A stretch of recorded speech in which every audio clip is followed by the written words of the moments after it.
दोस्तों, अगर आप भी ये सारे नियमों का पालन करेंगे तो आपके घर में भी दैवीय शक्तियों का स्थायी रूप से निवास होना शुरू हो जाएगा और आपकी हर मनोकामना पूर्ण होगी। अपने घरों में सभी लोग अपने इष्ट की, अपने आराध्य की पूजा करते हैं। जो लोग सुबह और शाम भगवान की पूजा करते हैं, आराधनाएं करते हैं, उनके लिए ये वीडियो बहुत ही उपयोगी है।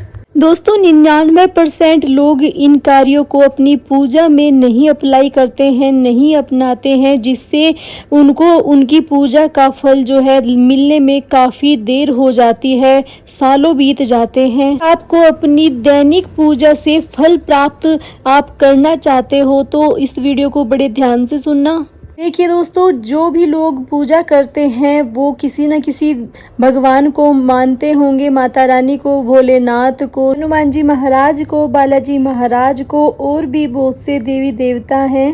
हर किसी के घर में भगवान की मूर्तियां होती हैं, तस्वीरें होती हैं, प्रतिमाएं होती हैं। किसी न किसी दुकान से लेकर के आते हैं या फिर किसी धाम पे जाते हैं, वहाँ से लेकर के आते हैं। दोस्तों, मैं ये आपको एक बात बता दूं, जब तक किसी भी मूर्त की आप प्राण प्रतिष्ठित उसे नहीं करते हो तब तक वो आपके कोई भी कार्य बनाने में सक्षम नहीं होती है। ना तो आप उसकी प्राण प्रतिष्ठा करते हैं और ना ही वो मूर्ति, वो तस्वीर जागृत होती है। बस आप उसको अपने भाव से, अपनी मन की इच्छा से ही खरीद के लेकर के आते हैं। दोस्तों, ऐसी तस्वीर जो होती है ये आपके भाव से क्या पता साल में, 2 साल में, कितने दिनों में जा कर के वो सिद्ध हो, प्राण प्रतिष्ठित हो। दोस्तों, हर मूर्ति, हर तस्वीर को जागृत किया जाता है, उसके बाद ही उसमें भगवान के तत्व आना शुरू होते हैं, उसमें देवीय शक्तियाँ आना शुरू होती हैं। अगर आप ये चाहते हैं कि जिस भगवान की तस्वीर को आप अपने घर पर लेकर के आए हैं वो आपके सारे बिगड़े कार्य बनाना शुरू कर दे, आपकी हर मनोकामना पूर्ण करे, तो वीडियो को अंत तक ज़रूर देखना। दोस्तों देखिए, जब भी आपको किसी भी भगवान की, देवता की तस्वीर लानी है, उनकी फ़ोटो लानी है, आपको क्या करना है, उनके धाम पर आपको जाना चाहिए। जाकर के वहाँ से आपको उनकी विग्रह तस्वीर लानी चाहिए। विग्रह तस्वीर का मतलब क्या होता है, जिस भी धाम से, देखिए दोस्तों, जैसे वैष्णो देवी हो गई, वहाँ पर पिंडी रूप में माता वैष्णो साक्षात विराजमान है। जैसे दिल्ली में माता कालका जी का मंदिर हो गया, वहाँ पर पिंडी रूप में माता कालका जी, काली माता के रूप में विराजमान है। और बहुत सारे धाम हो गए, बालाजी का धाम हो गया, वहाँ पर बालाजी विग्रह है, उनका रूप है। अगर आप बालाजी जा रहे हैं तो आप बालाजी महाराज के दर्शन करने के बाद में वहाँ के बाजार जो होते हैं, लगे रहते हैं बाहर, वहाँ से आप फोटो, तस्वीर, मूर्ति कुछ भी खरीद सकते हैं। और ऐसे ही जैसे वैष्णो देवी हो गई, वहाँ से आप दर्शन करने के बाद में आप फोटो, तस्वीर, मूर्ति कुछ भी आप खरीद सकते हैं। और दोस्तों, स्नान कराने के बाद आपको छोटा सा हवन करना चाहिए। आपको अच्छे से 5 लकड़ी या फिर आम की लकड़ी से या फिर गाय के गोबर के जो उपले बनाए जाते हैं उनसे आपको हवन करना चाहिए। और जो आप मूर्ति लेकर के आए हैं, जो तस्वीर आप लेकर के आए हैं, उसको आपको अपने हवन में बैठाना है। गायत्री मंत्र से 21, 51, 101 आहुतियाँ देनी चाहिए। और साथ ही अपने भगवान से, अपने इष्ट से प्रार्थना करें कि इस मूर्ति में आप प्राण प्रतिष्ठित इस मूर्ति को कीजिए, ताकि ये मेरे घर में स्थायी रूप से निवास करें, इनकी शक्तियाँ मेरे घर में स्थायी रूप से निवास करें। हर रोज़ इनकी पूजा आराधना करूँगा। दोस्तों, साथ ही आपको अपने घर पे कंजकाएं ज़रूर बिठानी चाहिए। आप कंजकाएं अपनी सामर्थ्य के अनुसार बिठा सकते हैं। उसके बाद आप जो भी मूर्ति, जो भी आप तस्वीर अपने भगवान की लेकर के आए हैं, आपको अपने मंदिर विराजमान कर देनी है।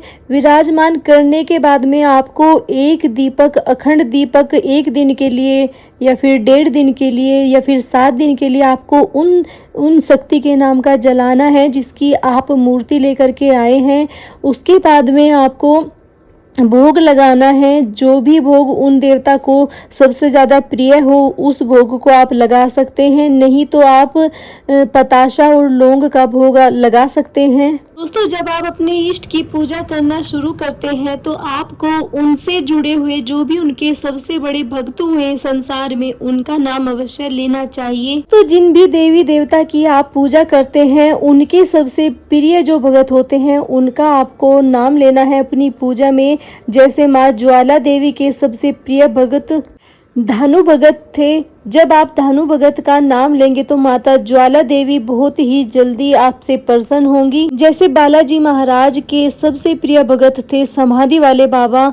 समाधि वाले बाबा का अगर आप नाम लेंगे तो बालाजी महाराज सबसे पहले प्रसन्न होंगे। उसी तरह दोस्तों, ठाकुर जी के सबसे प्रिय भगत थे जो धन्ना भगत थे। धन्ना भगत का अगर आप नाम लेंगे ठाकुर जी के सामने तो बाबा ठाकुर बहुत ही ज़्यादा प्रसन्न होंगे।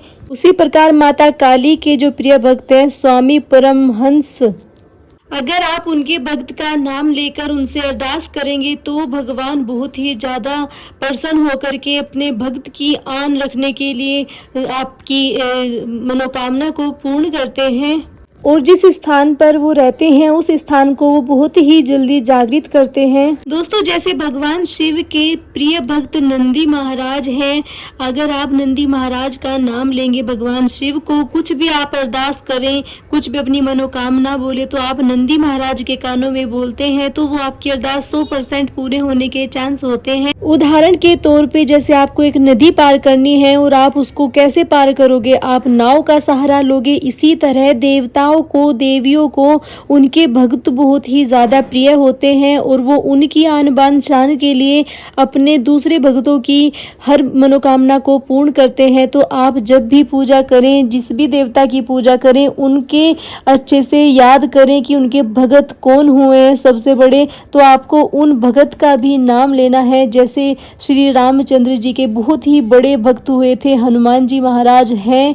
और आप जब भी कुछ कार्य करें या फिर श्री राम से संबंधित कोई भी कार्य किया जाता है तो हनुमान जी महाराज को भी ज़रूर याद किया जाता है। उसी तरह से दोस्तों, आशा करती हूँ आज की वीडियो आपको पसंद आई होगी। अगर पसंद आई है तो वीडियो को लाइक करें, कमेंट करें और चैनल को सब्सक्राइब करके बेल आइकन को ज़रूर दबाएं ताकि जो भी मैं वीडियो डालूँ सबसे पहले आपको मिले। और दोस्तों, मुझे अब दीजिए अब इजाज़त। कल फिर मैं मिलूँगी आपको एक नई वीडियो में नई जानकारी के साथ। तब तक आप सभी अपने घरों में खुश रहें, स्वस्थ रहें।